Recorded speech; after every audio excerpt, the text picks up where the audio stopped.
survive. We survived the fires of Selma and Nagasaki, and we will survive Palestine. We survived Vietnam and Wounded Knee, Rwanda and Mississippi. The 50 stripes around our stars, 50 years to life behind their bars. We survived middle school and self-inflicted scars, losing our mothers to our fathers' hands. We survived slavery and genocide, came back from the dead and spread like wildfire. Ancestors are rooting for us. Expect miracles. We will survive. We survived Stonewall and Soweto, the embargo, the ghetto, the concrete police beatings, the screams and their echoes, the cutbacks, the evictions, the droughts and the prisons, Jim Crow and gas chambers, warfare and lynching. The seeds from our strange fruit been sprinkled across this terrain by our angels. And everywhere we land, we're gonna take root. And every inch of rock, mud, and sand, we're gonna break through. You're here right now. I'm seeing you with my own two eyes. Think of all the demons that tried to take you, and you still survive. And we will survive. Ancestors are rooting for us. Expect miracles. We will survive. Ancestors are rooting for us. Expect miracles. We will survive. To destroy us, they'll have to annihilate our angels. We summon the strength of all those who came before us, and all those coming. We must be freedom in our fingers when the world gives us nothing but believing a new day is coming. In my soul, I know we will survive. Our ancestors are rooting for us. Expect miracles. We will survive. In my soul, ancestors are rooting for us. Expect miracles. We will survive. We will survive. Ancestors. Greetings, community. Welcome. Welcome to Courageous Conversations. We're so happy to be with you. And thank you so much for dedicating time out of your precious lives for this really sacred and vital work of healing and fortifying the conversations that support the health of our relationships, our organizations, our movements, our future. We're so glad that you're here. My name is Naima Penniman. I use all pronouns. I'm the curator of programs here at Soulfire Farm and honored to be one of your co-facilitators. And I will pass it to my soul womb sister to introduce themselves. Alafia, greetings everyone. My name is Leah Penniman. I use all pronouns and I'm one of the co-founders and farm director here at Soulfire Farm. And I'll pass it to Hillary. Thank you, Leah. Hi, everyone. So beautiful to see you all. My name is Hillary Gata. I use she, her, aya pronouns. I am the Director of Operations here at Soulfire Farm, and I'll be doing tech role today. I'll pass it back to Naima. Thank you so much, Dream Team. And welcome again to each of you. We are living in a time that calls all of us to be future builders. And I know that we can only achieve our desired future together. And conflicts, when navigated with honesty and vulnerability has the power to build trust and deepen the relationships that we need to realize our visions. And we want to dedicate this workshop to all of the truth tellers and freedom fighters on whose shoulders we stand, and to our future descendants. And I invite you to think if there is someone you are in or have been in conflict with that you want to dedicate our time together to, a relationship that needs repair to support us building our desirable future.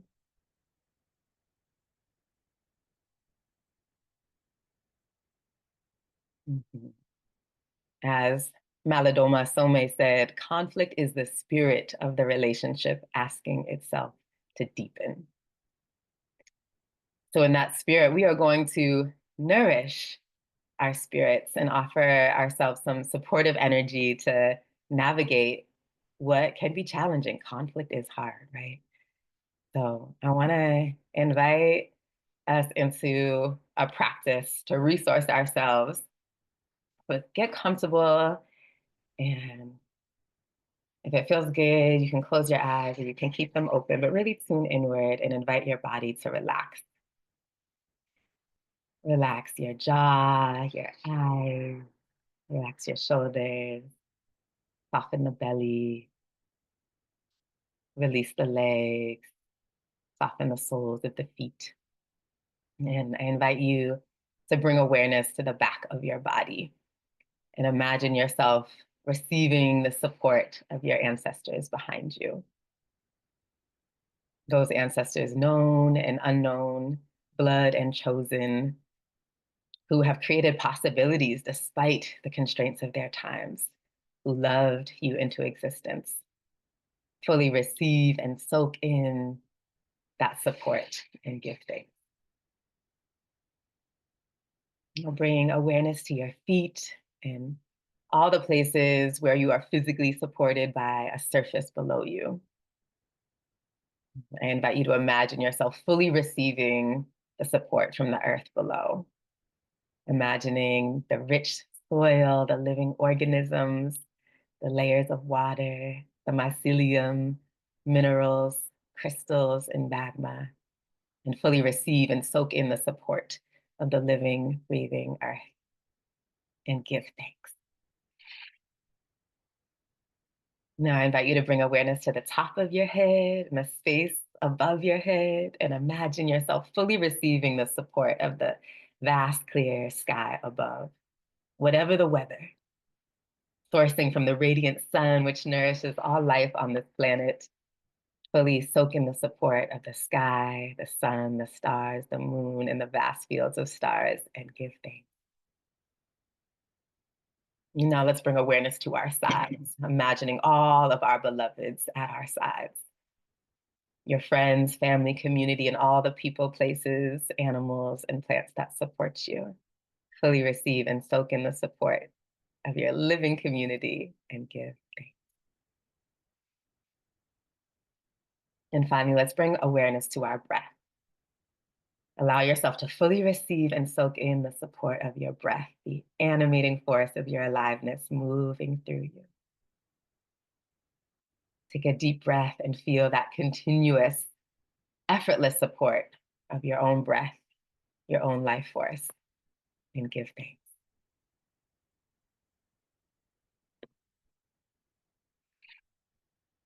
And now let's look back, if our eyes are closed, at the space around us and to each other, receiving the support of this community as we move into this time together.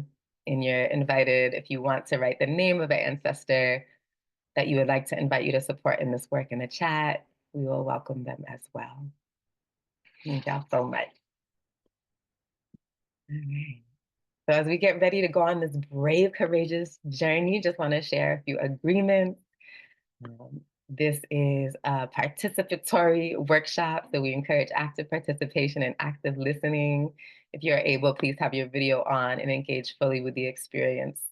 However, if there's any reason you're not able to join a breakout room, we'll have two. Please go ahead and put an asterisk before your name so we don't group you in a breakout room. And Hillary's pasting some instructions about renaming yourself in the chat. And if you need any support, you can ask Hillary. Our next agreement is to take care of ourselves and our loved ones. Your children and parents are welcome here.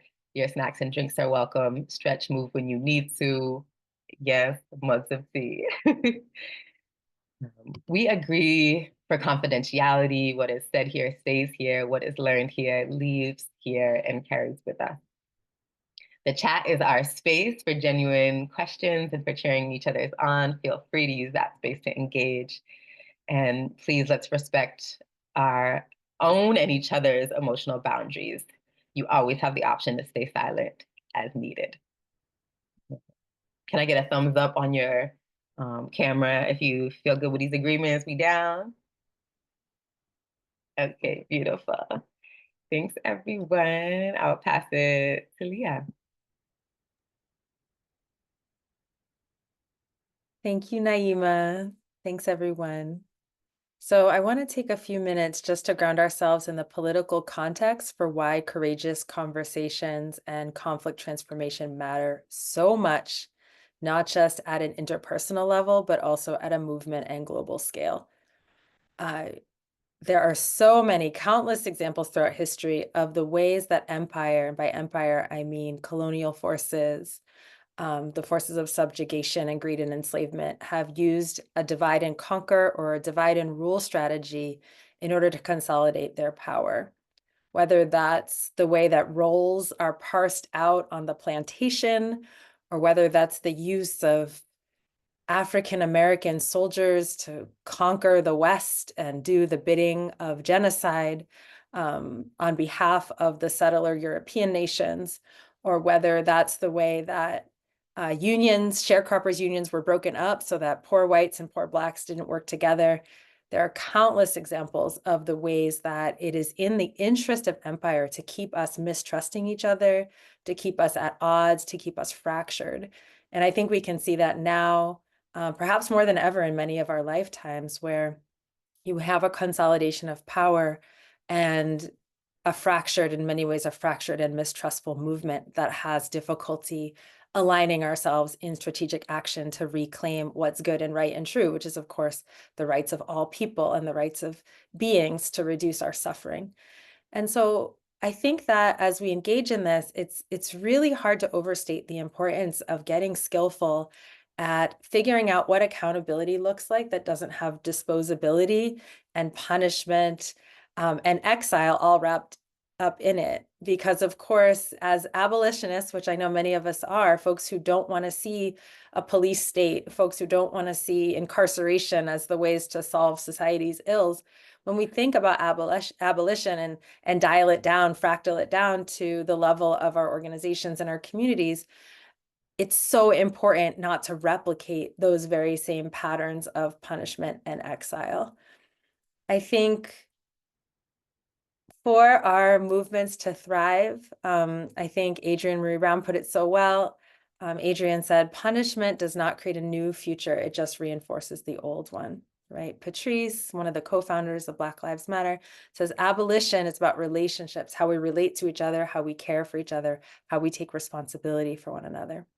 And Kazuhaga, my new friend who just came out with Fierce Vulnerability, which is a handbook on transformation, says if we do not heal the wounds within ourselves, we will inevitably inflict those wounds onto others. And of course, Audre Lorde, in our world, divide and conquer must become define and empower. So I bow deeply to each of you for saying yes to the hard, gritty. I know for me, this is such hard, it's the hardest work, but it is so necessary to practice if we're going to be able to build the interpersonal, emotional, and political power to create the just world that we want to see. And with that, I'll hand it back to Naima. Ashe. Thank you, sibling. So I want to invite us into some reflection. Was there a time when someone took issue with something that you did and they dealt with it in a hurtful way? And what do you wish they had done differently? On the flip, was there a time you took issue with someone else's behavior and caused harm in the way you addressed it? And what could you have done differently? We're going to take 2 minutes to reflect silently on this question. And I invite you to think of some real life examples for yourself.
Thank you for your reflection.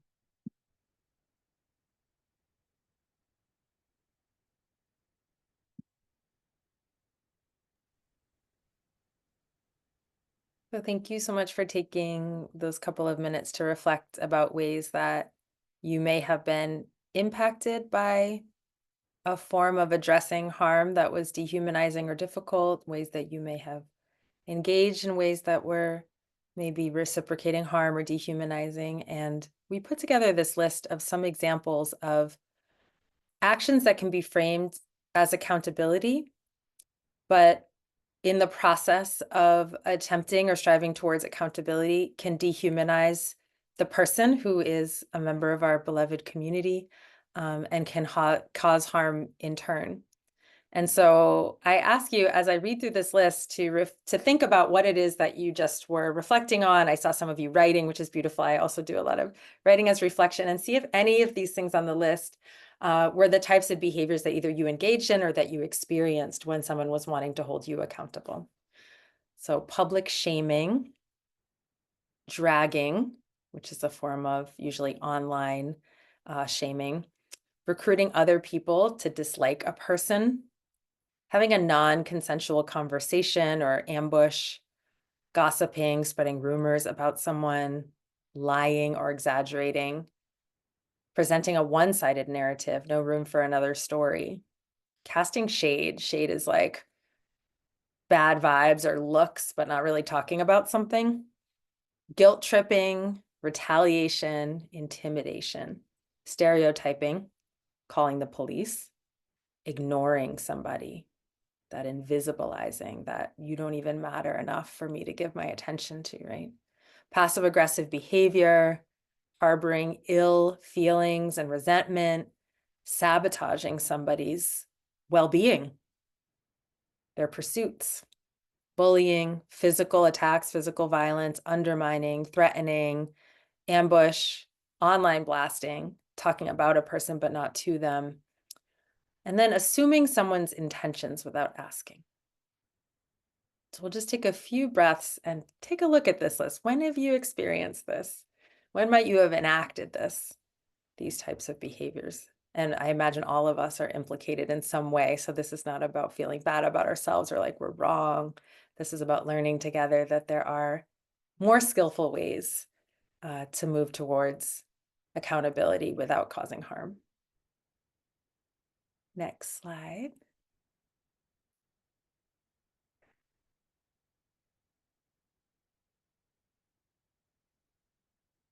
So the consequences of these dehumanizing actions can be really significant. Relationships can be damaged, mistrust can build both between the individuals, but also an air of mistrust amongst a team or a collective. This sort of feeling of like, it's not safe here, doesn't feel honest here, I don't know who's next, right? Disintegration of our teams, disintegration of our movements. mental health challenges for a person, physical health challenges, even suicide. And then these cycles of violence where retribution begets retribution. Next slide. And so there needs to be another way, right? There needs to be another way. And so what we're going to talk about today is something that we call courageous conversations. It goes by many names. And this is a form of humanizing accountability and conflict transformation. It's trauma-informed. It's a trauma-informed way to address troubling incidents. It's connected to the agreements that we've already made with one another and acknowledges that it's impossible for any one person with our limited perspective to have the entire truth of a situation. The goal is to improve the relationship, not to throw someone away or prove that we're right. The goal is also to dispel our false stories and assumptions. Humans are excellent at making up stories about what that person thinks or why they did a thing or what they intended. And so to help check ourselves on those narratives, and then to deepen mutual understanding and make new agreements as needed. And we want to honor the lineage from which Soulfire's particular form of courageous conversation came from. It comes from nonviolent communication, comes from the Circle Way, and from the Turning Towards Each Other workbook by Jovita Ross and Wayam Godbian. Next slide. Thank you so much, Leah. So we're going to get into the framework, into how to have a courageous conversation. And the first thing that we want to do is to prepare, right? Prepare ourselves for the conversation by reflecting on our goals and intentions. It's helpful to write down what exactly we hope to get out of the conversation, as well as some assumptions that may be at play for you or the other person. And then we want to make an invitation. We want to ask the person to have a courageous conversation and share the purpose and obtain consent and agree upon a time that works. And either person can invite a witness to be present for the courageous conversation if desired.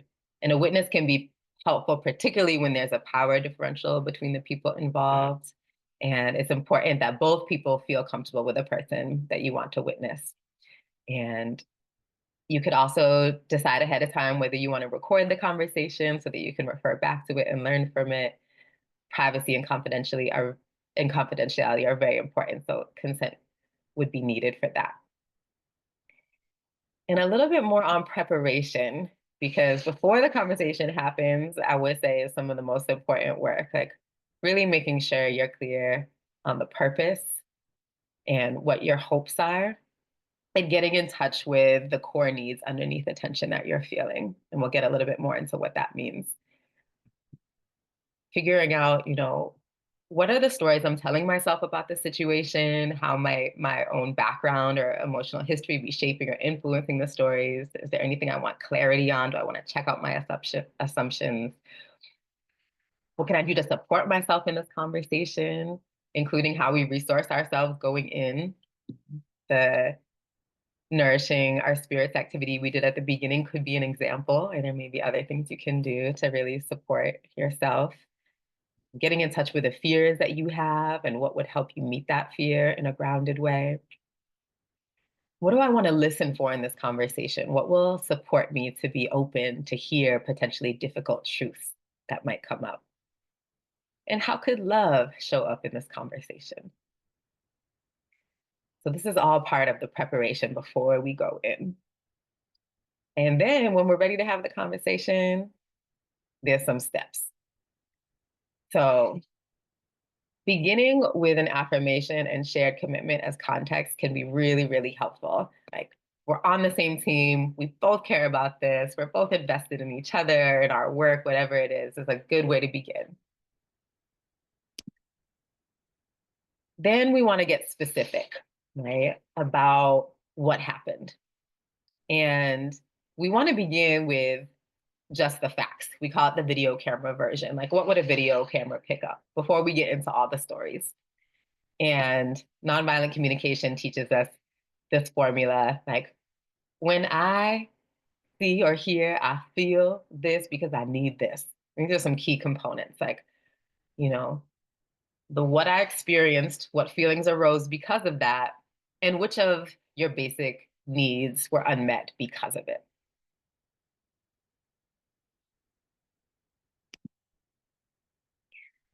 Then we can share further impacts, right? This is how it impacted me. This is how it impacted our group. This is how it impacted my family, getting into that, including if there were agreements that were previously held that were not upheld in this situation. This could be also be the place where you start to bring in how your identity and past experiences inform your reaction, giving some more context. And then we want to check out our assumptions. And we want to do it from a place of curiosity, not projection, not like, I'm making this assumption that this is what you were thinking or what was going on for you, right? But we do get to have curiosity about what might be underlying the behavior, right? You can be transparent about the stories you started to build because of the event and ask questions like, is there something going on? Is there any truth in the story that I'm telling myself? And then it's so important that we share clear and concrete requests, right? Like, what are we actually hoping will change? What do we want to be different? What would repair look like? And to do that in a kind way. So this is a request, not a demand. Would you be willing to? What would make it possible for you to? Right? So really getting clear on what you need ahead of time can be really, really helpful for this. And we'll go into how we formulate specific requests because this is a really, really important part of having satisfying results of the conversation. So this is the person who's called the conversation, the one who is speaking. And now we'll move into the listener. Because it's also very important, like how we're taking in this feedback.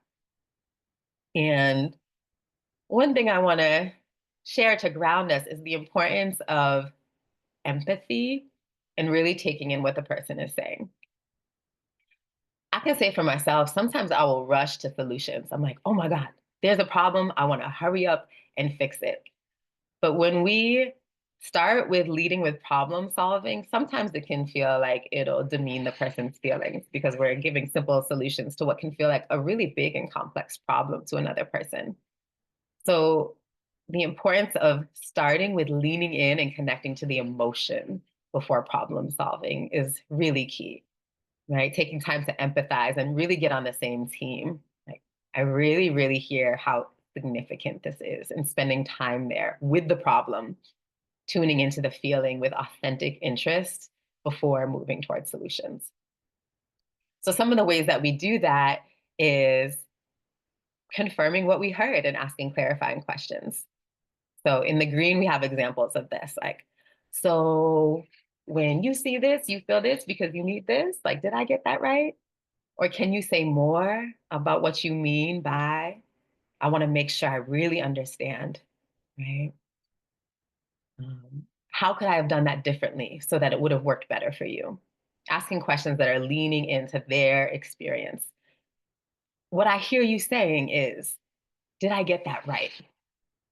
And before sharing your own perspective, really checking in, like, I want to make sure you're complete before I share my perspective. Is now okay? Do you feel complete? Are you ready to hear additional, right? And then getting good at apologizing, right? Regardless of our intention, recognizing that there's an impact and really naming and acknowledging that specific impact. I hear that you experienced that. I am sorry that I contributed to or created that impact. I will do that differently in the future. Are really important. And we'll share some great follow-up resources about making a good apology because it really makes all the difference, right? And then after that, we can get into the questions and curiosities if they're ready for other context, right? Like, like you had this assumption, like, would you like to hear more about what was going on for me? Are you open to listening now to some other background to why this happened? And then filling in other relevant context from your perspective. Because of course, nobody has the whole truth, and that is so important. But really making sure to take those steps of listening and acknowledgement first. Yeah. So then this keeps on going for a few roles, right? Speaking and listening, because the next person is going to have a lot of perspectives, the listener, and then the speaker will get to also practice listening until we finally get to a place of like, okay, we've both been heard and we're ready to move on to solutions. And this is when we want to work to a really clear agreement that works for everybody and to write it down. So you work on adjusting it till it feels good. What would you need in order to meet my request? Like, let's really get clear and write it down and arrange a time to follow up about how the agreement was upheld. How are we doing with it? Right. And agree on what are those next steps and make that commitment. And then, most importantly, appreciation. Really, really giving thanks for the vulnerability and the courage and the empathy that was shared and expressed, and deeply valuing each other for making that investment. So whether it's a hug, a fist bump, a twirl, find that way to like use your body to really like give thanks and move through. All right. So that is the protocol. And I'm going to pass it back to Leah to get a little more detailed about how we can practice. Thank you, Naima. That was so helpful. And I really appreciate the emphasis on starting with the shared commitments that both people have to a common goal, to the relationship, and ending with appreciation. That like beautiful sandwich of values is really great. So there was a part that Naima talked about, the sort of NVC or nonviolent communication format of when this happened, I felt this because I need this. And we're going to take a moment to dial in a little bit on feelings, because in the English language, the word feelings or the word feel can be used in a lot of different ways. And we're using it in a very particular way when we are in a courageous conversation. A feeling refers to an emotional state of being and is not a cover for a story, a viewpoint, a projection, or an inference. So I'm going to need 2 volunteers to come off mute. And I can't see everyone, so I'm going to ask Hillary to help me notice if anyone raises their hand or indicates that they're down. And what those volunteers will do is just read back and forth the feeling and the viewpoint, which correspond to one another. So the first person will say, like, I felt panicked when I saw the look on your face. And the next person will say, I felt like you were shaming me, so that we can feel the difference between the two. And you can put as much inflection and dramatic flair onto those as you would like. That's welcome, but not required. Are there 2 people who will read for us? Thanks, Capers. Is there another hand?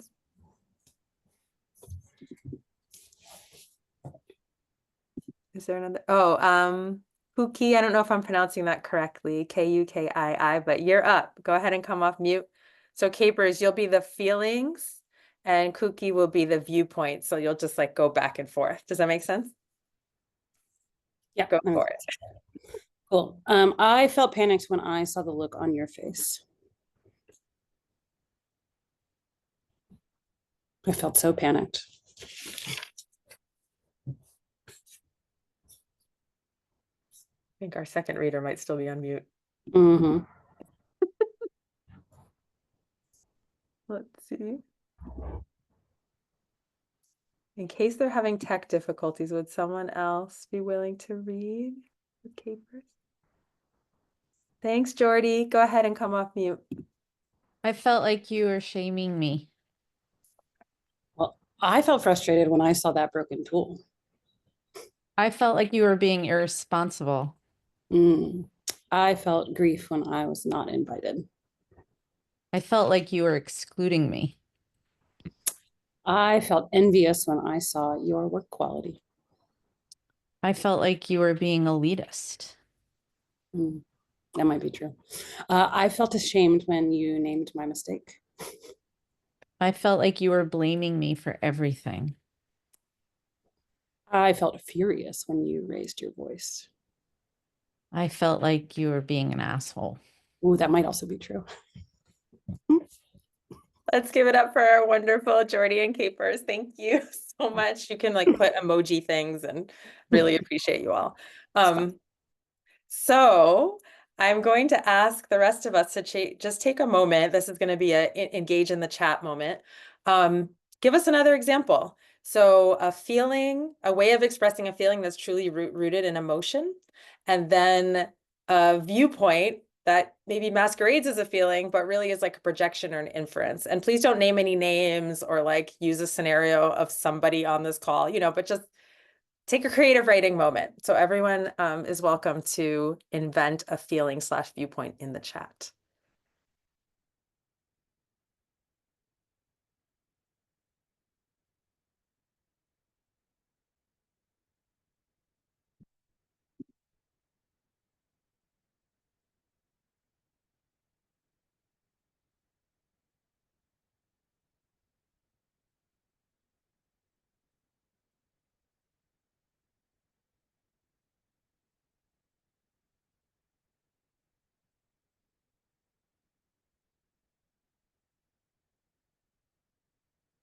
These are great so far. We'll give it another 30 seconds or so.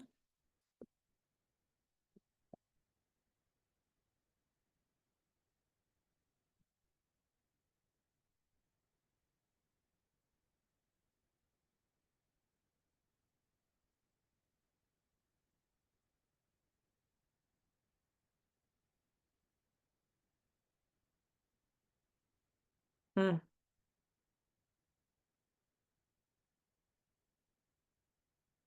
Y'all are making me really emotional. These are incredible. I felt grief when I saw you with your new partner. I felt like you abandoned our relationship.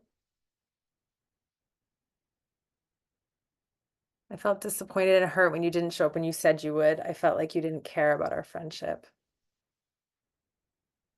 I felt angry when you burnt the food. I felt like you weren't paying attention.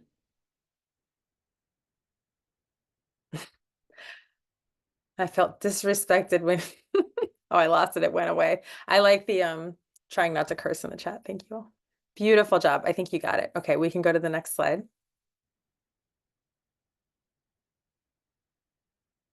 And so something I love about this wheel of emotions is I think it was Brene Brown. I was reading an article by her and later got the full book that was talking about how the majority of USers can really only accurately self-identify usually 3 or 4 emotions: sad, mad, and glad, maybe one more.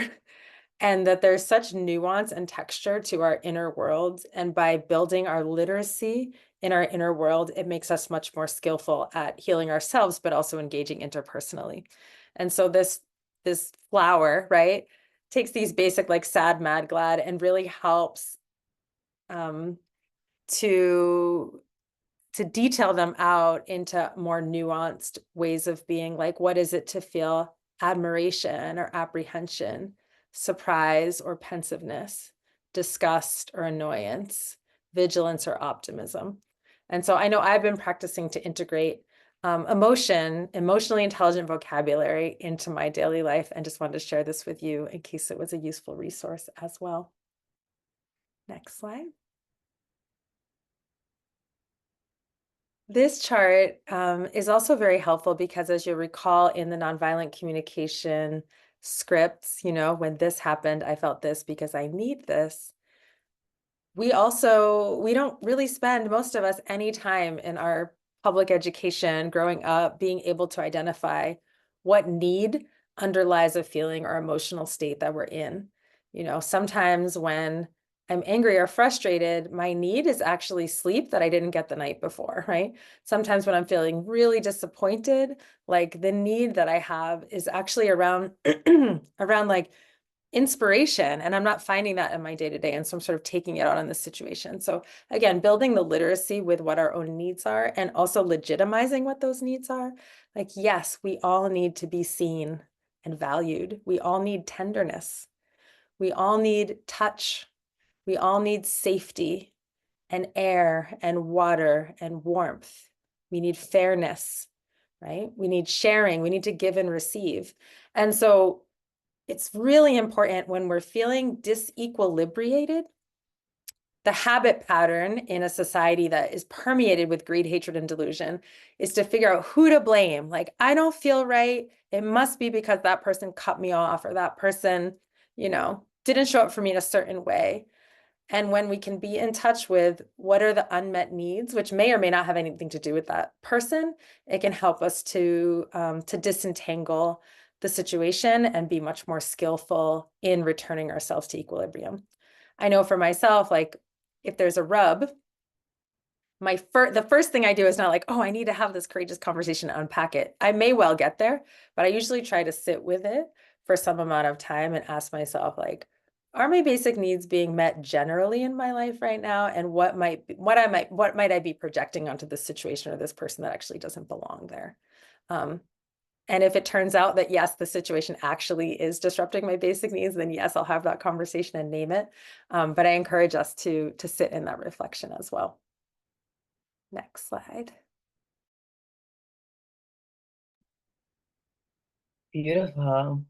So friends, we're going to get into our first breakout group activity. So I want to remind you that if you're not in a place where you can participate actively in the breakout room, so please put an asterisk in front of your name or write it in the chat if you can't figure out how to do that, because we're going to be in pairs reflecting on a real life disagreement or disappointment connected to another person. So the questions for us are, what are the feelings you had related to this conflict? What were the basic needs that were unmet for you in this conflict? What are the viewpoints or projections you had about the other person related to this conflict? And was there any fear that you're holding, like any fear about having a courageous conversation, and what would help you meet that fear in a grounded way? Okay, so these questions are now in the chat. Thank you, Hillary. So you can refer to them when you're in your breakout groups. And we'll have about 3 minutes for each person to share. So use that time evenly to get at as many of the questions as you can. And just as a reminder, please choose anonymous examples. Do not name names as you storytell with each other. Y'all feel ready? Okay. Enjoy your conversations.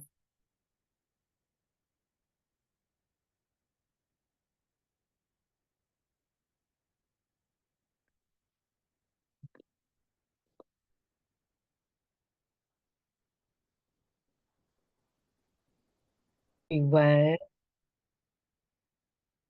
welcome back. I hope your conversations were meaningful and insightful. And as always, feel free to use the chat to uplift takeaways, reflections, questions. And I'm going to pass it to Leah to take us into our next deep dive. Thank you, Naima, and thank you everyone so much for taking time in those breakouts to reflect on a real life situation.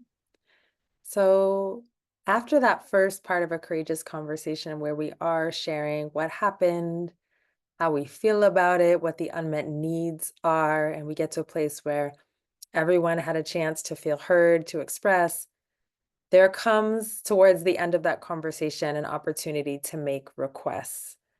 And it's really helpful if these requests are clear.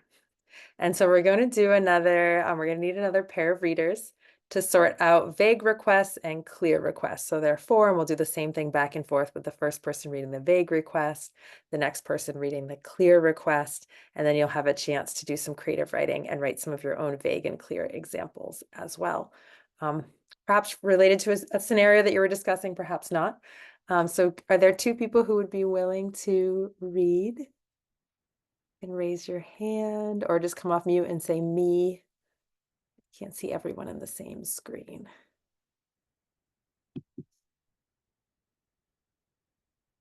I'll do. Laura and who was the other person? Tammy. I don't know if someone else. Tammy is Tammy. okay. Laura and Tammy, is that who I heard? Yes. Wonderful. Okay, Laura, you'll be vague request, and Tammy, you'll be clear request. You can go ahead. Thank you. Please stop intimidating me. Please do not point at me when you speak.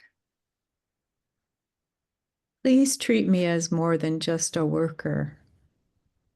Please ask me how I am doing before telling me that about the tasks for the day. Please be less dominating.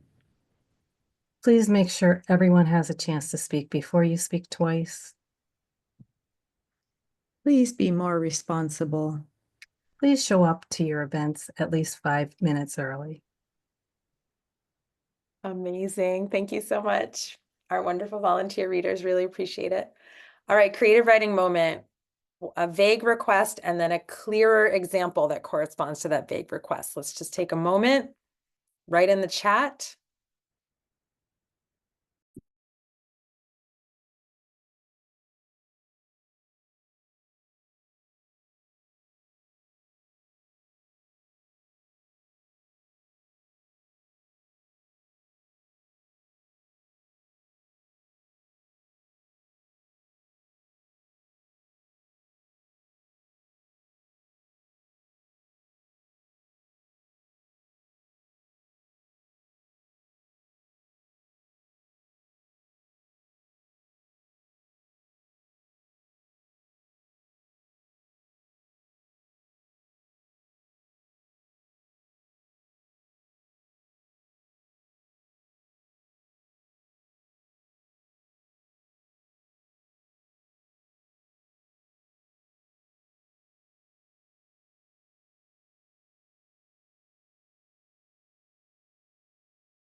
Wonderful. We'll take another 30 seconds or so. These are so powerful.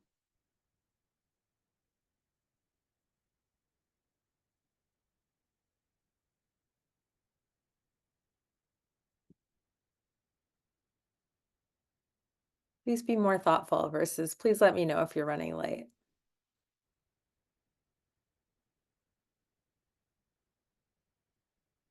Please be more involved, or please let me know if you're going to miss a meeting. Stop undermining me, or when you take work off my plate, I'm confused as to why or what to improve. Can you let me know? Right. These are excellent, y'all. I also want to acknowledge that I see questions coming in the chat, and we are going to have some time at the end to dive deeper into the questions. So I'm going to touch on them right now, but know that we've reserved some time to dive in a little bit deeper. So the questions are around, like, what do you do if the other person isn't trained in this, or if they're just really not down or even abusive, right? It is possible to engage in a courageous conversation with someone who hasn't been trained in it, where you are still modeling the type of reflection and compassion that you want to see. It is nominally contagious. And if you have the emotional bandwidth to deal with whatever unskillfulness they may have, you can just leave it at that. And that's most useful if, say, you're not in the same organization or the same team or don't even have the same norms. You can decide if you have the bandwidth to kind of engage with and transform unskillful communication. And I can drop some books in the chat that have more on that. I think Oren Sofer Williams' Mindful Nonviolent Communication is probably the best one that I've seen on how you kind of have like a one-sided NVC. I will say, though, that it's obviously really helpful if you can at least give an outline of this is the kind of conversation I want to have. Are you down to at least try the steps? And in some cases, the issue you're dealing with is either not appropriate for a courageous conversation because there's actually an imminent danger, in which case, if you're part of an organization or collective, hopefully that you have some progressive procedures for how you deal with that. I know in our organization, there are times when we might get an HR director involved or a board member involved, or even a professional mediator, or even the Agricultural Justice Project has like an outside auditor service, so there are ways that other support can come in order to deal with more extreme situations or unsafe situations. But oftentimes, I would say, especially within our own collectives, at least 9 times out of 10, a courageous conversation is going to at least ameliorate the situation, even if it doesn't perfectly follow the script. So more on that later, but I did want to acknowledge that and just say we are tracking your questions, and anything we don't get to during this very short time we have together, we will be sending follow-up resources to do our best to support y'all. All right, next slide. And this relates in some ways, because I know that we have gone over a lot of information in a very short amount of time, and we're going to have more practice. But it can be easy to get hung up on getting the script just right. And that can intimidate us. And it can also lead to a conversation that feels rigid and formal and maybe not as heart connected as we want. And so I want to call our attention back to the underlying principles that inform the script, or that inform the steps. It's okay if we don't do this in the perfect order. It's okay if we forget to clarify a request, like we need to have slack for ourselves. But fundamentally, what's under that is like being really present. The person in front of you is a human being that just wants to be happy like you want to be happy, that's just as deserving as well-being as you are, right? And just staying present with the humanity of one another is super important. Curiosity, right? Remember that the point of a conversation is not to be right or wrong. I love, I just recently learned from my friend Kazuhaga that Howard Thurman's grandmother, when he came back from school, he got in this schoolyard fight and he was all like bloodied and bruised, but he said to his grandmother, but I won the fight. And she said, nobody wins a fight. Nobody wins a fight. You both lost the fight, right? And that's a whole other like sidetrack we could get on around like nonviolence and what it is. But Howard Thurman was Dr. Martin Luther King Jr.'s spiritual mentor that convinced him that nonviolence was the path to take for his movement. And it was Howard Thurman's grandma that taught Howard Thurman that nonviolence was a path. Nobody wins a fight, right? So how do we show up with the curiosity and humility that like, there's no way I have the whole picture. There's no way. And so like, what can I learn here? That involves listening. That involves empathy, like heart-opened compassion, vulnerability, and this real desire for mutual understanding. I want to know you better. I want you to know me better, right? The self-awareness to recognize when we're making an inference. Like I said at the beginning, humans love our stories. Oh, I know you just did that to annoy me, right? Or I know that just one more time, you're blowing off your responsibilities because you don't care. Or I've just decided that you're a bleep expletive, and that's like you're unredeemable. So like, what are these stories and inferences that we're telling ourselves, and are we willing to let them be deconstructed? And then to look at yourself, like what really matters to you? What's at the heart of this? What is that need, that core need, that almost like non-negotiable need that's going to make this relationship work? And be open to multiple strategies to meet that need. Like sometimes we get really fixated on the solution to a problem being in a particular path, and maybe there are like 10 ways to get that need met. Like if I really, really need the chickens to be fed every day so that I can sleep at night and not worry, I might be fixated that it's like this person who needs to do it at this time for that to work, but maybe there's another solution, right? So being open to multiple strategies and understanding that we all have some insight on that. So if we can show up with these principles, even if we forget the whole script, it's going to go many, many times better than if we don't show up with those principles. And I will pass it back over to Naima. Thank you, Leah. So we're gonna get into some role play and actually practice the courageous conversation format with each other. Hillary is sharing a link in the chat that you can open before we get into breakout groups to try. And we're gonna together read out 2 different scenarios And you'll get to pick one of the scenarios that you want to practice a courageous conversation with in your group. Okay. We'll be in groups of 3, some maybe 4, and we'll each have a role inside of the scenario. So the first scenario is budgets as moral documents. So I'm going to read out the scenario, and then I'm going to invite 2 people to also read out who the players are so we learn a little bit about them. It's autumn, and the team has gathered for a participatory budgeting meeting. Everyone in the organization will give input on the budget before the board votes to approve it for next year. Teo, the operations manager, shares a breakdown of last year's numbers and some projections for the year to come and asks for input. Maria is visibly upset and says, "Clearly I am undervalued here. Why is Theo getting paid a higher salary than me? And if we have $1 million coming in every year, I'm definitely worth more than 60,000." Theo, flustered, tries to reference the salary step and how wages are determined, as well as the big picture of how expenditures add up. Everyone's pay, insurance, materials, rent, etc., but ultimately feels embarrassed and eventually decides to leave the meeting. Another coworker steps in to try to address concerns and keep gathering input, but tension lingers. All right. Could I have someone come off mute and share a little bit more about the characters?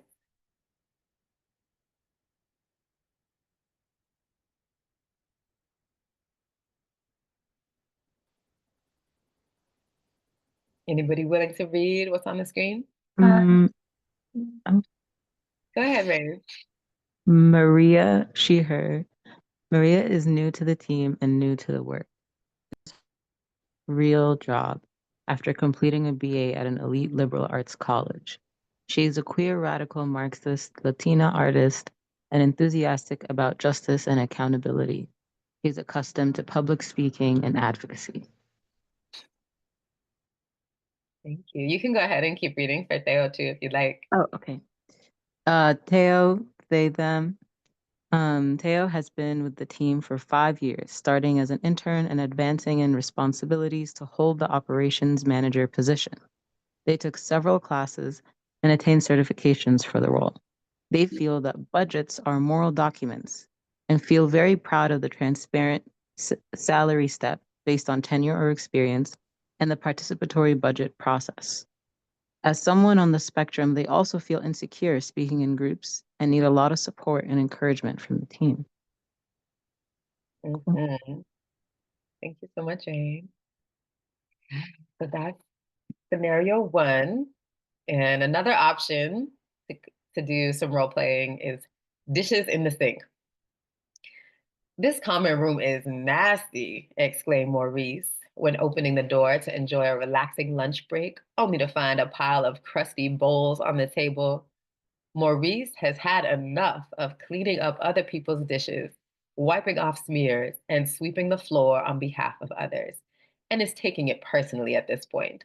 There are clear agreements around cleaning up, reminders have happened at team meetings, and everyone knows who the culprit is. Sarah consistently leaves a mess for others to clean, not just in the physical realm, but in terms of incomplete tasks, sloppy work, and missed targets. Maurice really does not want to be the one to bring it up because it impacts others, but decides to ask Sarah for a courageous conversation. Would someone be willing to come off mute and tell us about Maurice and Sarah? I can read. Go for it. Thank you. Maurice, he, him. Maurice is the oldest of 8 children of a single parent and knows how to take care of things. He learned how to cook for his siblings from a young age and could run the household by the time he was 11. He loves working with his team and highly values when others demonstrate commitment, responsibility, and accountability. He is working through a tendency to passively simmer and trying to get better at honest, direct communication. Sarah is a new mother, delighting in parenthood and also underslept and pulled in many directions. She likes working with the team, but honestly, it's not her passion anymore. She's letting things slide and she knows it. While not proud of it, she thinks people will understand that her personal life is overwhelming right now. She wants to stick around with the team until her partner can get a job and then quit and be with the kiddo. She hopes no one calls her out and she can get through a couple more months. Beautiful. Thank you so much, Lisa. All right. So in our groups, we are going to practice the courageous conversation. Again, you have the link, which is a summary of the steps that we discussed, and you have these scenarios. So in your groups, decide which scenario you want to engage in. And if you have trouble making up your mind, just go with whoever's birthday is coming up next gets to call it, okay? And spend the majority of your time really practicing. Two people can be the people that are in conflict, and then the third and or fourth person will be the witness that helps the conversation stay on track and could intervene if something happens like, oh, I'm sorry, Sarah, but I feel like you're making a projection. Do you want to slow down and ask a clarifying question before sharing? You know, you can like kind of help make sure the courageous conversation is following. All right. So y'all are gonna have 10 minutes in the groups to practice, and then we'll come back and have a chance to reflect with each other. Y'all feel ready? Okay. Good luck. Thank you.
Hi, I think my people are not in the space. This can is put so you in another room. okay. Awesome. Thank you. Thank you for letting us know. Sure.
I hope your time was generative in your breakout groups and it felt helpful to practice the courageous conversation.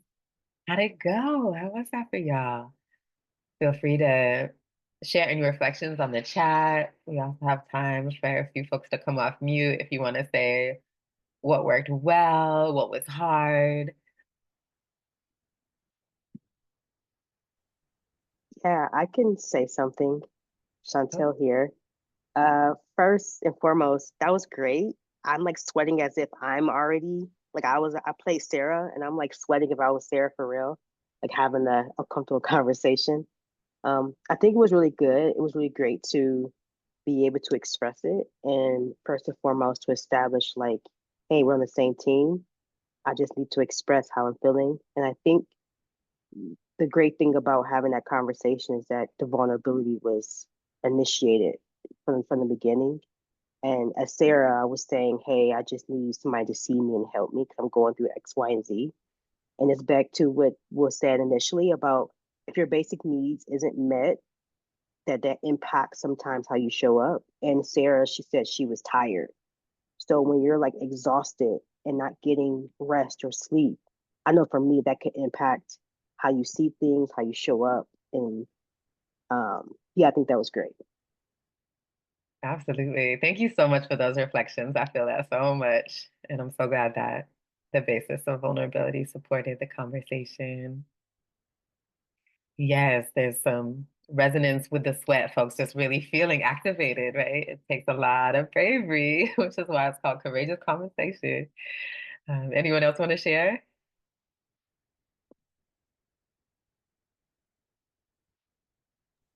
I'll share. This is Sopna. Hi, everyone. Hi, Sophia. Um, Hi.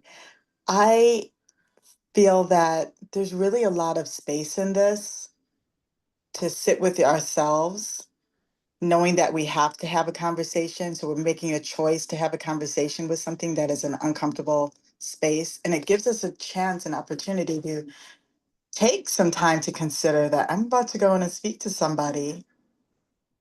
Wow, they're probably going through a lot as well. Maybe even create a little buffer around that. Consider, and just identify that they're coming in with who they are, I'm coming in with who I am. And that's already a compassionate space. It's already a space coming in to speak to somebody who has feelings and an experience and a reason. I love that that you shared. Maybe the people are tired. I'm tired all the time. And it made me think about all of the opportunities like, oh, wow, maybe I was really exhausted in the last few times I had conflict. It wasn't that I didn't dislike someone. It wasn't that I didn't want to be there or anything. It just came out wrong. Mm. So just the opportunity to take, to consider and be responsible and have that intelligence that we're coming in with our emotions, we're coming in with our lived experiences, and so are they. I really liked it. Thank you so much. Thank you for those beautiful reflections, Sukna. Yeah, and I'm just taking a moment to read what's coming in the chat. And, this question about, as the listener, the person who was like invited into the courageous conversation, where is their place for your own needs and feelings and what was going on that led to what you did? And I do think there's definitely room for everybody's needs to come into the picture. And it's really about achieving that deep empathy and listening well and making sure that enough listening has happened before adding that so it doesn't come off as defensiveness, but then certainly like having that ample time to share your experience and share the context is really, really helpful and doesn't feel like you're explaining it away after you've done that listening. I know the time went by fast for what we had in the workshop. And I really want to encourage folks to practice and continue to role play. So many of us were not socialized or raised with these conversation tools. And so it really is a new muscle to develop and something that we need to exercise and practice. And it's really helpful to practice when we're not in the heat of the moment, when we're not triggered and like feeling so activated by a real life scenario. And so I would recommend role playing with friends, family members, coworkers that you feel safe with scenarios that feel like real life, but it's not like actually what's happening. Or sometimes I like to do a redo with a close friend, like, maybe we've worked through this thing already and we've healed, but with this tool, like we could have done it differently. Like, do you want to practice again using this tool? And that's another way that you can build the muscles. Um, so again, highly recommend as one of your takeaways to keep trying and practice on low stake things. Like maybe there's something like, oh, we're trying to figure out whether we should go out or stay in tonight with your partner, and like use the courageous conversation protocol to get through like a tiny argument that feels low stakes to you. And with that, I'm going to pass it to Leah so we have some more time for discussion and questions. Thanks so much, Naima. You're reminding me of when I first learned this tool at a previous job. And my spouse and I would use long car rides to do made up courageous conversations about things like cake flavors. And it was silly, but it was so helpful to like ingrain the steps. So with that, we have a few minutes for closing reflections. And so folks are invited to come off mute if you would like to ask a question, if there is a resource that you want to share or an experience that you think might be supportive to the rest of the group as we practice, or if you just want to share like a takeaway, something that you're taking away. So we have a few minutes and we'll just kind of popcorn it. If you want to come off mute, if you have a question or something else you want to share, you can do that now.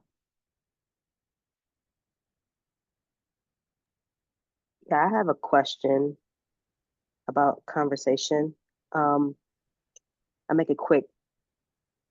What if, in terms of having like a conflict with someone and the other person is just not receptive, if the other person has like completely closed the door, do you um, continue to try to use these tools? Or when is it time to like she's saying, just say, I give up. I can't talk to this person because this person isn't even willing to listen or accept what I'm saying. So what is that fine line between wanting to have a courageous conversation, but also having the wisdom to say, I just can't do it with this person? Well, first, I extend just so much compassion because for that scenario that I imagine you may have been in, and so many of us have been in, where it feels one-sided, like we're wanting to repair, we're ready to take accountability for our part, and maybe the other person isn't ready, or resistant in some ways. And obviously, it's situation dependent. There's something that Thich Nhat Hanh talks about that I really like, that sometimes folks aren't ready for a face-to-face, but he calls it peace letters. Like they might be ready for a written exchange or an even artistic exchange to warm up to it, because sometimes the depth of hurt can be so much that folks just aren't ready. It also might be a situation where the person really doesn't want to be in relationship and they're obligated to be in relationship, and that's okay. Prentice Hemphill says like the boundaries are the distance at which I can love myself and you simultaneously. And that might mean that we can't be in close community, but there still needs to be a respect and civility, right? And so if a person is continuing to like cause harm, then it's sort of like, what container are you accountable to? If you're both in the same organization or movement space, there might be a way of appealing to whatever that elder body is in that community to help make things right so that harm stops. But this is consensual. We can't force anybody to do repair with us. And it might mean that distance has to be taken, but it doesn't mean that anyone is exiled from humanity or exiled from our community just because of a fracture in a relationship. Yeah, thank you for that question. I had a question that is related to something I heard from another organizer around conflict and conversation. And I'm wondering how you all would think it would fit into the protocol for courageous conversation, or doesn't fit, because I've been struggling with it. But it's also been helpful where this person was explaining that when we're trying to have these difficult conversations, try to be cognizant of like nervous system activating words, like bringing up isms can be very nervous system activating in a conversation, and like try to practice the nonviolent kind of like statements that we were looking at, and this, I think about this because I want to have these hard conversations with people because I do feel like race needs to be brought up. And as a person of color, I'm already like struggling to bring it up. And I want to use that tool with the nervous system, being conscious of what I'm activating in this other person based on like how I say things. But yeah, just wondering what y'all's take would be on that.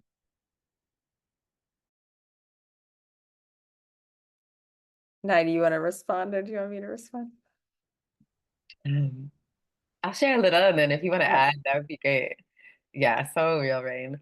I was talking with a friend recently about how we kind of demilitarize our language. And I think of this in terms of triggering words. Like sometimes we can be so quick to be like, I was attacked, I was ambushed, um, in ways that can be like, whoa, whoa, whoa, whoa, whoa. And it can really activate defensiveness. It's like, I wasn't trying to come from there. So I do think being mindful about the word choice can be really helpful for getting our needs met by like getting more specific about what happened and how it made us feel. That being said, I think it's really important that we're able to be transparent and open about ways that our privileges, our backgrounds, the oppressions we've been handed of society are playing into the interactions that we're having inside of our relationships, and inside of group dynamics. And I think not leading with that, but getting to the place where it's like after we actually talked about all the things that happened and then being like, and because of my experience growing up as a non-binary mixed race Black person, like this is what that meant for me. And these are the assumptions that I'm making. And like, but doing it from that more vulnerable place as opposed to leading with like, you know, I think you're a white supremacist transphobic asshole. And sorry, I shouldn't, this is being recorded. But you know what I'm saying? Like to really achieve the results that we want. And Leah, feel free if there's anything you want to add. I was going to say something really similar. It's, asking yourself again, are we looking for repair in this case? And to educate and be more understood. And I think that I'm thinking of a particular example for myself where I needed to have a conversation with a white man about repeatedly referring to me as articulate and educated, which of course he meant as a compliment. And as a brown non-binary person, I've been told that many times with a sort of a tone of surprise and delight by white older people who just, how did you get so erudite? And so all of the layers in that. So, but I didn't start with like, oh, you're like microaggressions and It's like, so this is how this made me feel. And I just also want to share that this has been a recurring experience in my life. It's a pattern, and it's a pattern that is connected to these systems. So when this happened, even though I know, of course, that wasn't your intention or contact, like it lands as this continuum for me, this pattern for me. And it was able to be received more because of the specificity and the vulnerability of the individual moment, and then sort of zooming out to the societal pattern. And also acknowledging that's labor. And so, Right. we all get to decide like how much or how little we want to engage in various situations. Like sometimes just like, I'll put a little distance there, like I wish you well. And sometimes you're really going to get into it with people. That's right. Thank you, Leah. Thank you for that question, Rune. And back to you, Nai, just for our closing resources. Yeah, so we have some resources that we're sharing with you in an email following this with links with much deeper dives so that you can continue practicing and learning. And we want to close with this quote from Priya Parker, who says, healthy conflict is love tapping fear on the shoulder, saying, it's okay, I got this.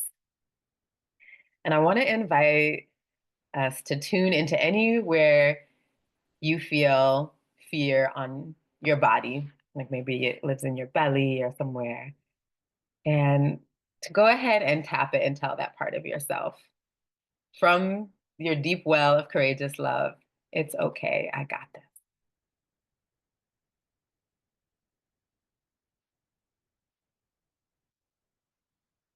Tap on that place where you feel the fear, and with a heart full of courageous love, tell that part of you, it's okay, I got this.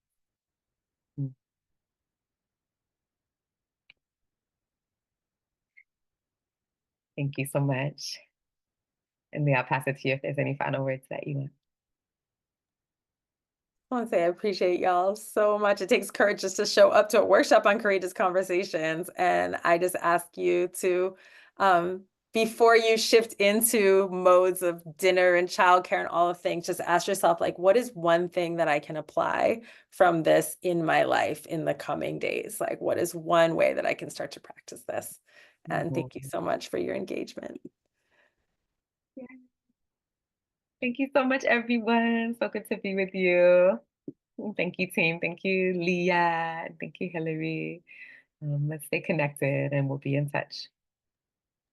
Thanks, everyone. Excuse me. Take care. Hi, I just wanted to add something, if I may, before we close. I was thinking while we were just throughout this class or session, I know when I speak, like when I have tough conversations, especially with my mom or just with anyone, I usually kind of like ask them, like, are you in a good space? Like, are you mentally in a good space? Like, are you okay? Because throughout the day, people can be, I don't know, they go through things, they just might not, the time might not be right. So when I have conversations with people, I'm like, is the time okay right now? Are you mentally able to talk with me? And I think timing is really important as well. Just, being aware of people's emotions and like just timing. The timing might not always be the right time. So just being aware of that, if that makes sense. Absolutely. Thank you for Thank lifting you. that up, Emma. So true. Thank you for that, Jem. I appreciate y'all. Feel free to come off mute and say bye as you depart and take Bye. care. Thank you so Thank you so much. Bye, Bye. everyone. Thank you Thank very you. much. Thank you. Thank you so Bye. much. Thank you. Naima, Liana wants to say hi. Hello. Hi. Right? Yeah. Wow, it's so good to